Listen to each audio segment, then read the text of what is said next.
Good morning to the Sunrise family. I'm so glad that you're able to see me today. This is the third Sunday in the month of June the 21st. I hope that you're having an exciting Father's Day. So many times we give all the attention to mothers and give them cards and flowers and take them out to eat. But if your dad is still alive, or granddad, let him know how much you appreciate him. And if God have called your father home, just celebrate the memories, the good memories, the precious memories of him. Fathers are special. And as black fathers, we go through so much. Black lives matter. They don't want to see their sons and nephews go through what they have had to endure over the course of the years. Be in prayer for our country as of today. And the reason why I be giving the statistics of the numbers, because a year from now, 3 or 4 years from now, this is a part of history. And maybe somebody will watch this years from now, and I want them to have an update of what's going on. We're in the middle of a pandemic. It's not over. I don't care what the media say. It's not over. Just last week, more than 4,000 died from the pandemic, so it's not over. Globally, as of now, 8,516,000 have contracted it. We are close to 500,000 that have died globally. We are approaching 500,000 deaths that have died globally.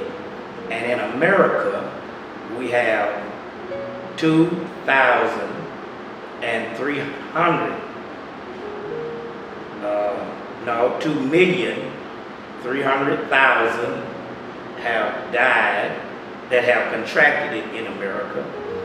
And as of today, 120,000 that they know about, 120,000 people have died from this coronavirus. So I'm asking you to wear your mask, your gloves, limit your mobility. If you don't have to be out, don't get out there in it. If you have health issues, why put yourself in danger? And if you don't do it for yourself, do it for your loved one. I want to thank all the members of Sunrise who have been supporting our church, although the church building is closed. But the service is yet going on. We have service each Sunday in the parking lot at 11 o'clock. And I want to see you today. Yeah, today. You have time to get ready right now. Today is Father's Day. Put on your overalls, your jeans, your t-shirt, and come on out here today. And we're going to have a good time in the parking lot. Well, my message today is found in the book of Hebrews. Get Hebrews chapter 2. The book of Hebrews chapter 2. Come on, get your Bible. Linda Wright, Deacon Bell, Mother Ruby. Come on, Sister Mosley, BJ. Come on, y'all. Mother Moore, get your Bible now. Aunt Carrie, Player, Brenda, come on. Theresa, get your Bible. Y'all get your Bible. Kirkendall, get your Bible. And let's go to Hebrews chapter 2. And I want to look at verse 9. But we see Jesus, who was made a little lower than the angels, for the suffering of death, crowned with glory and honor, that he, by the grace of God, should taste death for every man. And I want to talk about, thank God that he came down. Thank God that he came down. we have a Father that loved us so much that he was willing to come down. My outline is on this fashion. I want to talk about who came down, where did he come from, and why did he come down. Number one, who? A whole lot can be said about him. We could use alliteration, and we could just go on for hours talking about alliteration. A, awesome in his action. B, beneficent in his blessings. C, constant in his care. D, diligent in his devotion, etc., etc. We could just go on and on. But I want to look at what the Bible says, who it was that came down. The answer to that is the one who could not be stopped. Who was it that came down? The one who could not be stopped. He could not be stopped by a dysfunctional family. He could not be stopped by death. And he could not be stopped by the devil. When I look at my Bible, it talks about he came from a dysfunctional family. Go to Matthew chapter 1. It talks about the genealogy of Jesus. Now people read this and really don't pay any attention. But during that culture, during that time, the father, the male, the patriarch of the family, all of the names of the family record were male. But when we look at the family tree of Jesus, we see here 5 women that were named in Jesus' family tree. So that meant Jesus broke the gender law. He included the women. Tamar, Rahab, Ruth, Bathsheba, and Mary. And not only did he break the gender law, but he also broke the ethnicity law, because only the Jews, they were a very proud people, and they would only talk about the Jewish leaders. But in the family tree of Jesus, we see some Gentiles here. Tamar was a Gentile. Rahab was a Gentile. Ruth was a Moabite. She was a Gentile. And Bathsheba, my God. So Jesus, from this dysfunctional family, why you say it was a dysfunctional family? Well, Tamar was born, committed incest with her father-in-law. Rahab was a prostitute, and Ruth was a Moabite. And a Moabite, they were regarded as being the worst of the worst. And yet Jesus had these people in his family tree. The reason why Jesus wanted to show that he had a dysfunctional family, because those of you who are watching me now, all of us have some dysfunction in our family. We have that uncle, that aunt, it may be a parent, a brother, a sister, or it might be you. And if God could take Jesus from a family that was messed up, Jesus took a misunderstood, misinformed, a mess, and produced a messenger that would give a message to the message. If God could do that with Jesus, that says to you and I that it doesn't matter where you come from. Just because you come from the ghetto, you don't have to have the ghetto in you. It doesn't matter about your past. It's where you're on your way to. So Jesus, dysfunction could not stop him. And we know that death couldn't stop him. He died before lunch, buried before supper, and got up before breakfast. Death couldn't stop him. But not only dysfunction couldn't stop him, death couldn't stop him, but the devil couldn't stop him. Sometime you ought to read the book of Revelation chapter 12 and verse 4. It talks about how the dragon was waiting by the woman for her to bring forth the child so that the dragon could kill it. That's talking about the devil, how he was waiting for Mary to bring forth Jesus, and how the devil did all he could to prevent the birth of Jesus. The devil got in Esau and made Esau want to kill Jacob. If Esau had killed Jacob, Jacob was the father of the Israelites. And if they had killed Jacob, that bloodline would have been severed. So God protected Jacob from Esau.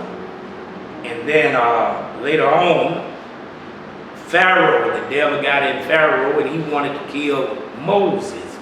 Matter of fact, he killed all the male children in an effort to stop Moses from being born.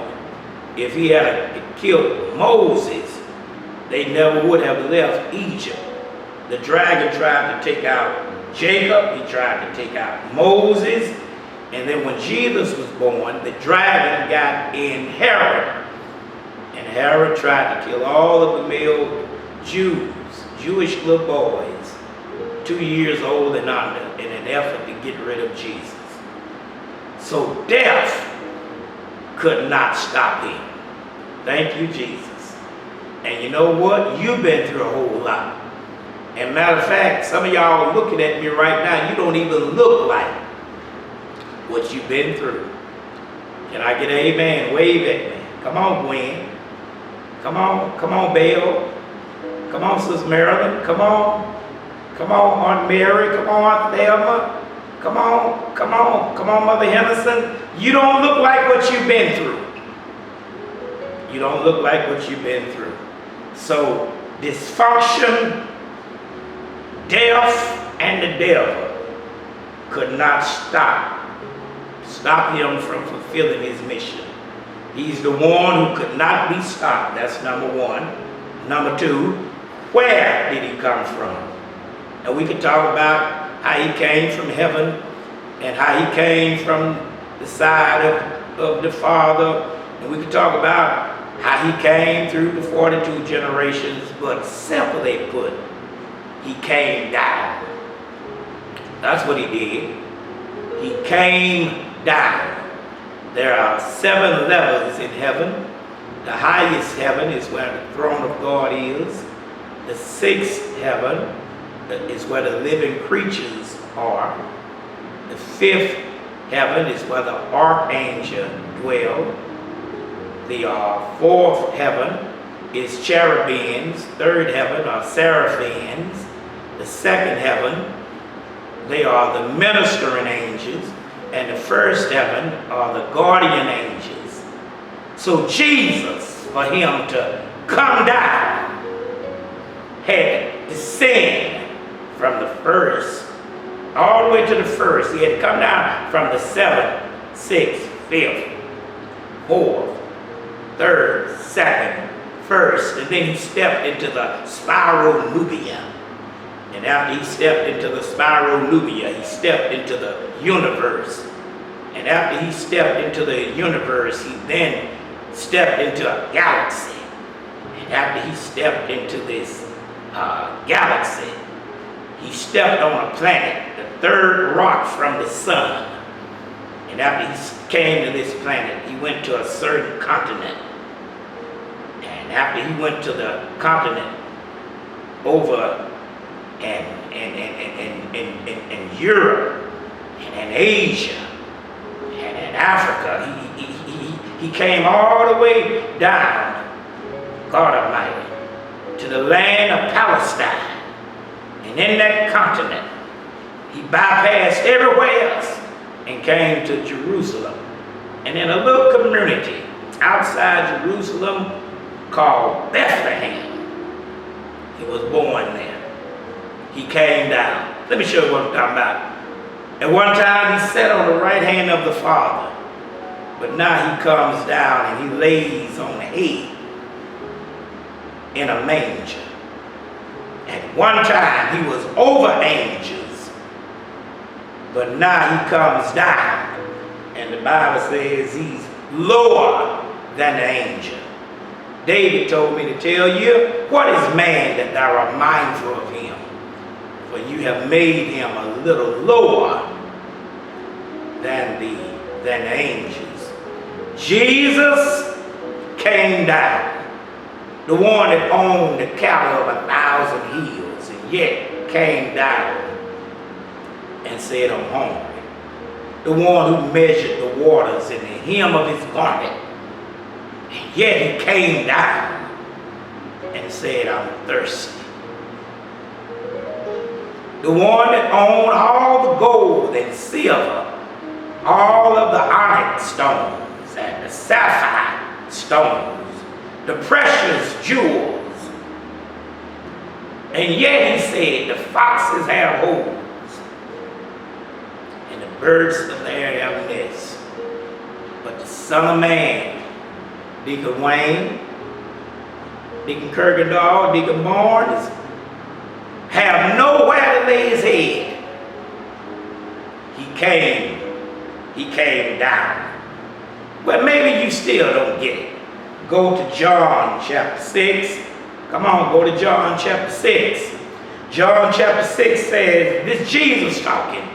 And Jesus says, I am the bread that came down from heaven. John chapter 6 verse 32, 33, 38, and 51. And 32 he says, I came down. In 33 he says, I came down. Verse 38 he says, I came down. Verse 51 he says, I came down. Thank God that he came down. Now let me tell you why I'm happy about that. You see, Deacon Smith, Brant, the reason why I'm happy about this, Mother Carrie Gardner and Mother Wade and Sister Fanny Dawson and Sister Siobhan Hawkins and Deacon William, the reason why I'm happy about this, in every other religion, for you to meet your founder or for you to connect with your leader, you got to reach up or you got to go up. In Hinduism, you have to go up to meet your leader. In Confucianism, they had to go up to get on a level with Confucius. In Buddhism, you have to ascend, go up to get on the level with Buddha. Even in Islam, if you're a Muslim, you have to ascend and go to Mecca. And you're trying to get on the level with Muhammad. Every other religion, you're trying to go up to get to your leader. But what I love about our leader, we don't have to go up to get to him. He loved us so much that he was willing to come down to where we are. Come on, shout with me. Come on. Come on. If we had to go up to meet him, we never would have reached him. We're not good enough. We're not clean enough. We're not holy enough. We're not perfect enough. We're not great enough. We're not clean enough to go to his level. But he loved us so much. Ernestine, he loved us so much that he was willing to come down to where we are. We were low down, put down, let down, held down. People talked us down. People tried to keep us down. Some of us had a spirit that was dirty and low down. And yet Jesus loved us so much. I'm waiting that he was willing to come down. You remember on the cross, they said, if you are who you say you are, come down from the cross. I know now why Jesus didn't come down. Because he had already came down from heaven. You don't prove who you are by coming down from a cross. He proved who he was by coming down from heaven. Good God from Zion. The coming down from heaven is more impressive than coming down from a cross. And if I go a little bit further, if you wait 3 days from now, getting up on Sunday morning, getting up from a dead grave is more proof of who he was than coming down from an old wooden cross. Lord, I thank you that you came down. He comes down to people in crack houses. He comes down to people in nursing homes. He comes down to people that are in prison. Maybe you got an addiction. He'll come down and get you. Maybe you're in a broken relationship. He'll come down to where you are. Maybe you're confused and don't know what you're going to do. He'll come right where you are. Some years ago, he came to 1540 Murder Street in Allendale, in the ghetto, and that's where he met me. Some of y'all came from the country. He came to the backwoods and found you. I'm waiting on somebody to shout that he came down. Matter of fact, when this sermon is over, I want you to text me or call me and tell me, Bishop, I'm glad that he came down. Aren't you glad he came down? And then I conclude by saying, I talked about who and where he came from. Well, why did he come down? He came down for 4 reasons. To rescue us, to release us, to relate to us, and one day he's going to return to us. Prove that. Get your Bible. Hebrews chapter 2 verse 14.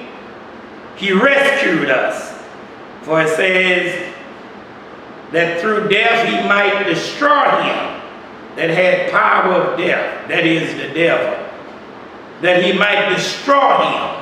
For him to destroy the devil, he destroyed the devil in order to rescue us.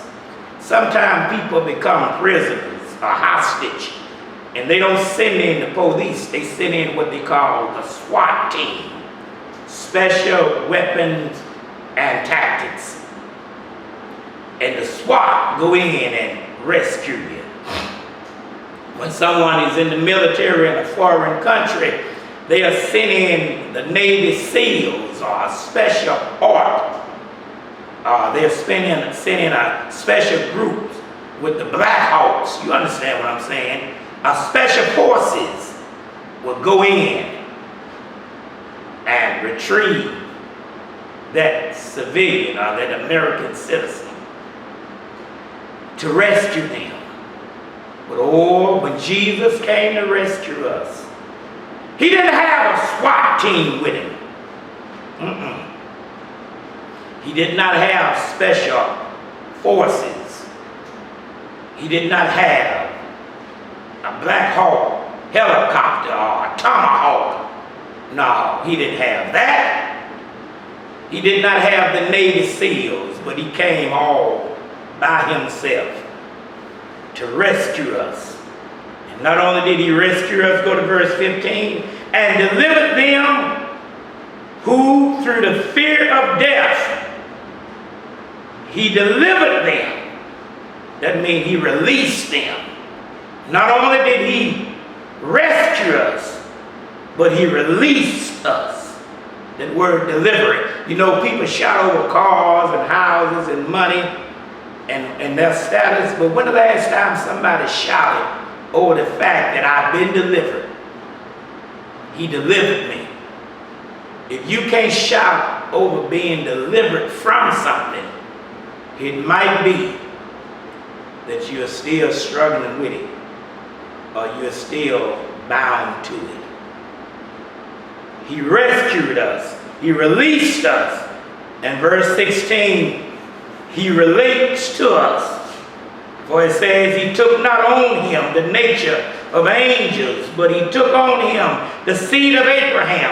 That meant when he came down, he did not come like an angel, a celestial being, but he came in the form of a human baby.